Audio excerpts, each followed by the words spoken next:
பல்பி tamarind சேனலுக்கு நான் உங்களை வர வைக்கிறேன். வெண்டைக்காயை எத்தனை விதமாக வெட்டலான்னு பார்க்கலாம். வெண்டைக்காய் விதவிதமாக நம்ம யூஸ் பண்ணுவோம். அது ஒவ்வொன்றுக்கும் ஒவ்வொரு மாதிரி நம்ம அதை வெட்டுவோம். நல்லா பிஞ்சு வெண்டைக்காயை வாங்கிக்கோங்க.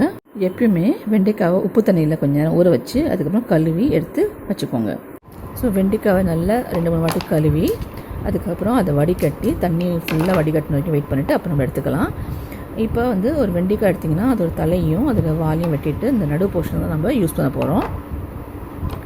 அந்த மாதிரி எல்லா வெண்டைக்காயும் நீங்கள் பண்ணிக்கணும். அப்புறம் இந்த வெண்டைக்காய் நம்ம ஸ்லைஸ் பண்ண போகிறோம். ஒரு கையால் லெஃப்ட் ஹேண்டால் அந்த ஒரு வெண்டைக்காவை பிடிச்சிட்டு ரைட் ஹேண்டால் கத்தியை ஒரு மாதிரி க்ராஸாக வச்சுக்கணும். நேராக வெட்டாமல் க்ராஸாக வச்சு டயகனலாக நம்ம நீட்டை வாக்கில் ஸ்லைஸ் பண்ணிகிட்டே போகிறோம். ஸோ நீட்டை வாக்கில் ஒரு மாதிரி டயகனலாக ஸ்லைஸ் விழுவும். அந்த மாதிரி பண்ண போகிறோம். இது யூஸ்வலாக நம்ம வெண்டைக்காய் ரைஸ் பண்ண போகிறோம், இல்லை வெண்டைக்காய் பச்சடி பண்ண போகிறோன்னா இந்த மாதிரி பண்ணிக்கலாம். ஸோ இது வித்தியாசமாக பார்க்க அழகாக தெரியும். ஸோ எந்த நம்ம எந்த சமையல் பண்ண போகிறோமோ அதில் வெண்டைக்காய் தெரிகிற மாதிரி இருந்துச்சுன்னா நம்ம இந்த மாதிரி பண்ணிக்கலாம். ஸோ யூஸ்வலாக சைனீஸ் குக்கிங்கில் க்ராஸை தான் வெட்டுவாங்க. ஸோ இப்போ பாருங்கள் வெண்டைக்காய் எப்படி க்ராஸில் வெட்டப்பட்டிருக்கு. இந்த மாதிரி வெட்டிக்கலாம். அடுத்தது வெண்டைக்காவை எப்பயுமே ரெகுலராக துண்டு துண்டாக போடுற மாதிரி. ஸோ எப்பயுமே வெண்டைக்காய் தலையும் வாலையும் எடுத்துகிட்டு நம்ம இதில் ஸ்ட்ரைட்டாக கத்தியை வச்சுக்கிட்டு சின்ன சின்ன துண்டாக ஒரு 1/2 இன்ச்சு துண்டாக நம்ம எப்பயுமே வெட்டுற மாதிரி வெட்டுவோம். இது எல்லாருக்கும் தெரிஞ்ச ஒரு விஷயந்தான். இது எல்லோரும் பண்ணுறது தான். ஸோ இது சாதாரணமாக ஒரு வெட்டுறது. இந்த மாதிரி வெட்டிக்கலாம். வெண்டைக்காய் இந்த மாதிரி வெட்டி நம்ம பொரியலோ வறுவலோ பண்ணும்போது ஃபஸ்ட்டு கொஞ்சம் எண்ணெயில் வறுக்கணும். ஏன்னா அதுலேருந்து இந்த பிசுபிசுப்பு தன்மை ஒன்று வரும். ஸோ அது போகிற வரைக்கும் நம்மளால் எதுவும் பண்ண முடியாது. அதனால கொஞ்சம் எண்ணெயில் இதை நம்ம வறுக்கலாம். கொஞ்சம் உப்பு தூவிட்டால் கூட சீக்கிரமாக அந்த பிசுபிசுப்பு தன்மை போயிடும். ஸோ அந்த மாதிரி இந்த வெட்டிக்கலாம் பொரியலோ வறுவலுக்கோ பண்ணும்போது. ஸோ 1/2 இன்ச்சில் ஸ்ட்ரைட்டாக வெட்டின வெண்டைக்காய் இந்த மாதிரி இருக்கும். அடுத்தது நம்ம வெண்டைக்காவை முழுசாக எடுத்துக்கிட்டு குறுக்க 4ஆக வெட்டிக்கலாம். கத்திரிக்காயெலாம் வெட்டுவோம் இல்லையா, அந்த மாதிரி கையில் பிடிச்சிட்டு மேலேருந்து கீழே வரைக்கும் 4 பகுதியாக வெட்டிக்கிட்டு அதுக்கப்புறம் அந்த 4ஐயும் பிடிச்சிக்கிட்டு நம்ம ஸ்லைஸ் பண்ணிகிட்டே வந்தோம்னா ஒவ்வொரு ஸ்லைஸும் 4 துண்டாக விழுவும். ஸோ பொடிசாக வெண்டைக்காய் விழுவும். பாருங்கள், இப்போ நீட்டை வாக்கில் வெண்டைக்காவை 4ஆக எடுத்து வெட்டிக்கணும், கீரிக்கணும். அதுக்கப்புறம் அதை பிடிச்சிட்டு வெட்டிங்கன்னா சின்ன சின்ன துண்டாக ஆகும். இது வறுவலுக்கோ பொரியலுக்கோ ரொம்ப நல்லாயிருக்கும். ரொம்ப டேஸ்டியாக ரொம்ப சின்னதாக இருக்கும். அஃப்கோர்ஸ் இதை மாதிரி பண்ணிங்கன்னா நிறையா அந்த உள்ளேந்து வர்றது நிறையா வரும். ஏன்னா நம்ம நிறையா வெட்டிட்டோம்.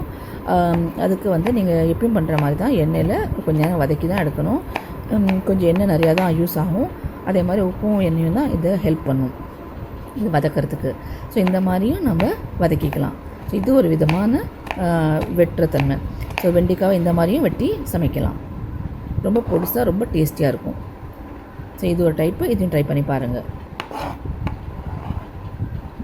திருப்பி சொல்கிறேன், வெண்டைக்காவை 4ஆக கீரிக்கணும் நீட்டை வாக்கில். அதுக்கப்புறம் பிடிச்சி வெட்டணும். ஸோ பார்த்தீங்கன்னா எவ்வளோ சின்னதாக இருக்குன்னு பாருங்கள். இது எவ்வளோ சின்னதாக இருக்கோ அவ்வளோ டேஸ்டியாக இருக்கும்.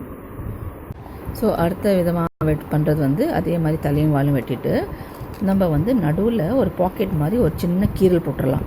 ஸோ கீரல் போட்டுட்டு அதுக்குள்ளே நம்ம ஸ்டஃபிங் வைக்கிறதுக்காக ரெடி பண்ணுறது. ஸோ இது அப்படியே முழுசாக ஃப்ரை பண்ணுறது. நடுவில் பேக்கெட் மாதிரி ஃபார்ம் பண்ணிவிட்டு அதுக்குள்ளே ஏதாவது ஒரு ஸ்டஃபிங் உங்களுக்கு என்ன ஸ்டஃபிங் தோன்றதோ அதை வைக்கலாம். மசாலா வைக்கலாம், மசாலா பவுடர்ஸ்லாம் வைக்கலாம், உருளைக்கிழங்கு மாதிரி வைக்கலாம், வெங்காயம் வைக்கலாம், சீஸ் வைக்கலாம், எது வேணாலும் அதுக்குள்ளே வச்சு இது அப்படியே ஷேலோ ஃப்ரை ஒரு தவாவில் எண்ணெய் வச்சு ஃப்ரை பண்ணுறது.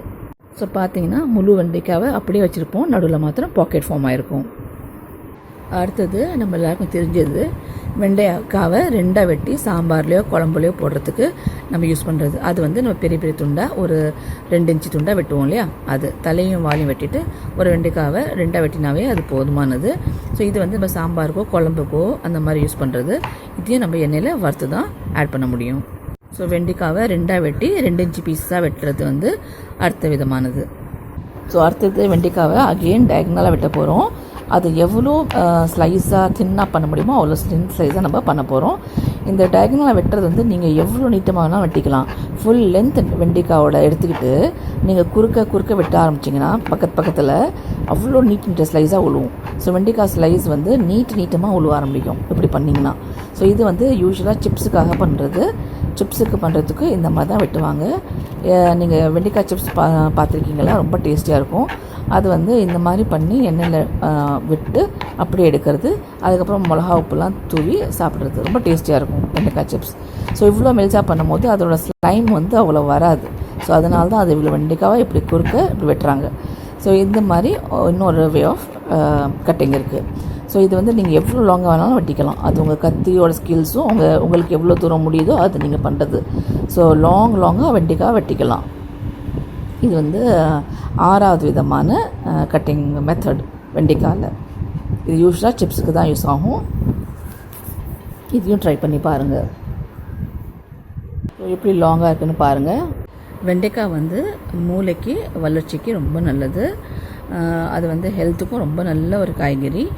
ஸோ அதை வந்து இந்த மாதிரி நம்ம ஒவ்வொரு சமையலுக்கும் ஒவ்வொரு மாதிரி வெட்டி சாப்பிடுவோம். சாம்பாருக்கு எப்படி வெட்டுறது எல்லாருக்கும் தெரிஞ்ச ஒரு விஷயந்தான். அது மாதிரி பொரியலுக்கு யூஸ்வலாக எல்லோரும் ஸ்ட்ரைட்டாக ஒரு 1/2 இன்ச்சு துண்டை வெட்டுறது எல்லோரும் பண்ணுறது தான்.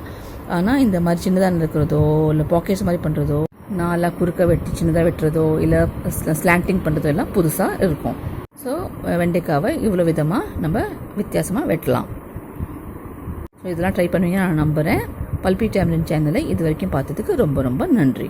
பல்பி டேமரிண்ட் சேனலை இது வரைக்கும் சப்ஸ்கிரைப் பண்ணலைன்னா உடனே பண்ணுங்கள். பெல் ஐக்கனை ப்ரெஸ் பண்ணுங்கள்.